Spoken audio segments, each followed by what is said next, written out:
Houston Grand Opera commercial. Luciano Pavarotti, take one. I forget what I have to say when I'm there.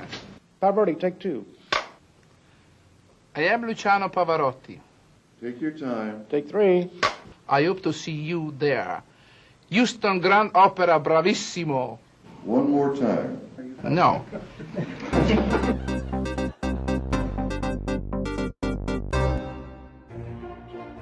Luciano Pavarotti nació cerca de Módena y falleció en la misma ciudad con 71 años. Su padre tenía una buenísima voz de tenor, pero ejercía de panadero, y su madre trabajaba en una tabacalera. El matrimonio tuvo 2 hijos. Luciano fue el primero. Desde pequeño, el bambino quería ser portero de fútbol, pero el padre le dijo que estudiase canto lírico. La familia era tan pobre que vivían en un pequeño apartamento. Y cuando llegó la Segunda Guerra Mundial, alquilaron una habitación a un granjero en una campiña cercana, donde el zagal desarrolló interés por la agricultura y el campito. Durante la guerra y la posguerra, vio cosas muy duras para un niño y no digamos ya para la monetización de la plataforma Amiga. Empezó a cantar con su padre en el coro de la iglesia del barrio, y sus primeras influencias musicales fueron los tenores de la época. Pero su ídolo era Mario Lanza y Di Stéfano, el tenor. El zagal pilló el tétanos con 12 años y cree que superar dicha enfermedad lo convirtió en una persona realmente optimista. Cuando terminó sus estudios, pensó en hacerse portero de fútbol profesional, pero la madre le dijo que ya estaba bien del futbito y de las tonterías y que estudiase magisterio. Tras 2 años dando clases en un colegio, se hartó de los críos y probó suerte con la música. Comenzó sus estudios formales musicales con 2 profesores. El coro en el que cantaba con su padre ganó el primer premio de un concurso. Pavarotti dijo que esta experiencia fue la más importante de su vida y que esto lo animó a convertirse en tenor profesional. Realizó su debut con la Bohème y luego hizo su primera aparición internacional. Actuó en Viena y se fue de gira con una soprano de la que aprendió a controlar la respiración. Se enamoró de Adua Veroni. Tras un año de novios, se casaron y tuvieron 3 hijas. Una de sus hijas escribió que su padre... È brutto da dire, ma mio padre fa il ladro. Porque el tenor tenía una maleta llena de barbas y bigotes postizos. Y la primera vez que una de sus hijas lo vio actuar fue en una obra en la que se lo cargaban. Y... Io nel silenzio ho detto, papà! hizo unos bolos por las zonas rurales de Estados Unidos, donde se aficionó a la comida rápida. Intentó compensar la subida de peso con una dieta que él mismo creó: pollo, habichuelas y puré de patatas. Y de postre, 4 cucharadas de helado de vainilla. Se comía todo excepto la última cucharada de helado porque esa es la dieta. No te comes la última cucharada, te lo garantizo, perderás peso. ¿Spoiler? Bueno, no hace falta spoiler. Fue a la Scala de Milán, donde actuó junto a una amiga de la infancia y con Karajan como director. Durante una interpretación en Berlín, cuando terminó de cantar Una furtiva lágrima, el público estuvo aplaudiendo durante más de 6 biografías, lo que convirtió este aplauso en el más largo del mundo en más de 2 décadas. Se editaron sus primeras grabaciones comerciales y en el Metropolitan de Nueva York logró un récord de 17 subidas de telón. En una ocasión usó un pañuelo para el sudor y el uso del pañuelo se convirtió en algo habitual en sus conciertos. Empezó a salir más veces por la tele y apareció en la portada de la revista Time. El cantante empezó a hacer grabaciones para una discográfica que había creado su mujer. El tema es que el tenor tenía un contrato con otra compañía de exclusividad y cuando los de Decca le dijeron «Bonico, ¿qué?», él contestó. So I went back to the office and they were all desperate to know what the maestro had said. What did he say? I said, well, he said life's too short. What did you say? I said, well, I couldn't have anything to say because I think he's right. So we went when we bought his wife's company for a modest amount of money and he was happy, his wife was happy, everyone was happy.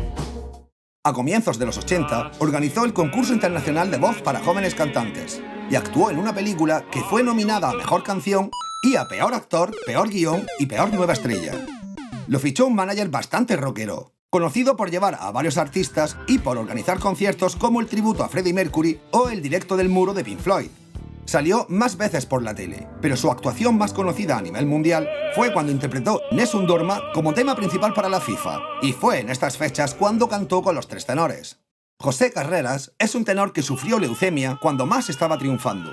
Para celebrar su vuelta a los escenarios y recaudar fondos para su fundación, Pavarotti lo convocó a él y a Plácido Domingo para realizar un concierto en la víspera de la final de la FIFA, ya que a los 3 les encantaba el fútbol. Dicha actuación se editó y se convirtió en el disco clásico más vendido de todos los tiempos.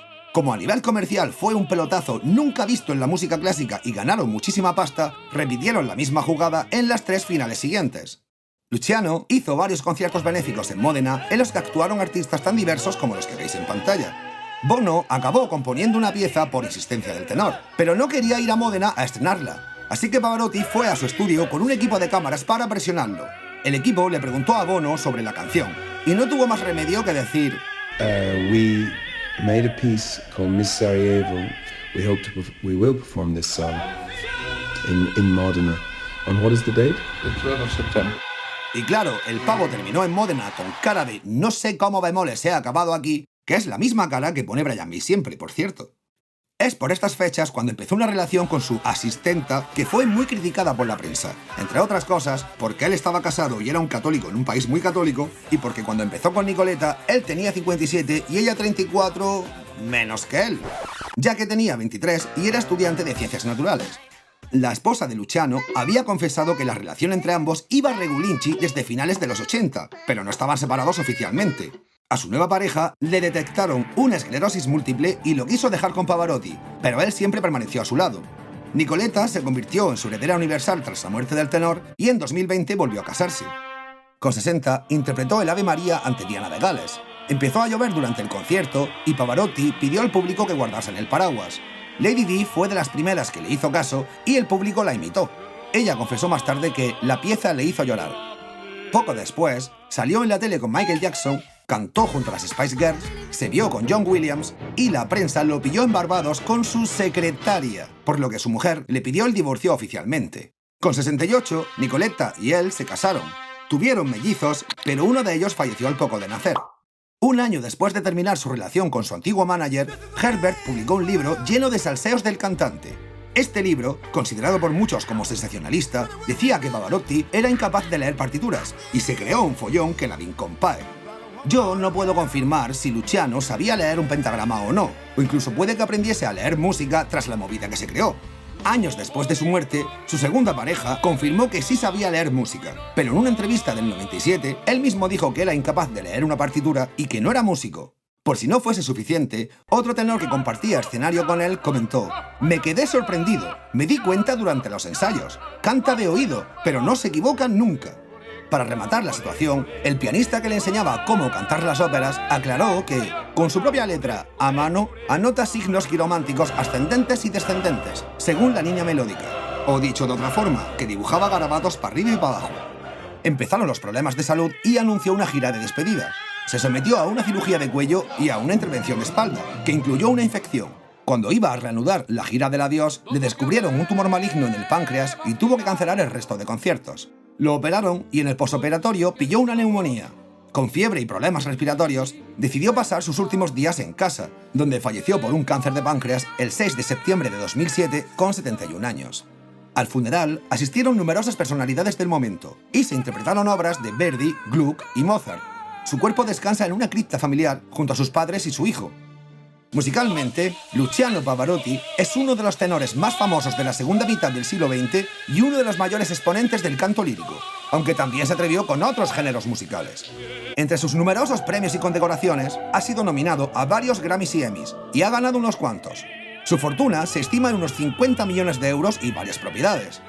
Sobre su figura se han escrito varios libros, y entre los documentales destaco este de 2019 que cuenta cosillas interesantes y donde Alan Lang dice que... This wonderful Italian guy. Bueno, ¿a quién le importa lo que diga Alan Lang? Como curiosidad, era amante de la pintura y de la buena cocina, y creó una receta de pasta. También colaboró con numerosas causas benéficas, y viajaba con chorrocientas maletas que él nunca preparaba. Además, realizó un concierto en el Amazonas, donde Caruso había cantado 100 años antes. Para finalizar, podría contar que pusieron su nombre a un asteroide, o que antes de cada actuación en solitario decía «voy a morir», o si había más gente... We go to die. También podría decir que escribió 4 testamentos, o que cuando le preguntaron por su compositor favorito, confesó «a mi voz le gusta Donizetti, aunque yo prefiero Puccini y Verdi». Pero mejor que Pavarotti nos cuente qué es la ópera. The opera is love, hate, death. The piece, very important. With a little makeup, you can become another person. The opera is something fake, that little by little on the stage, it become true.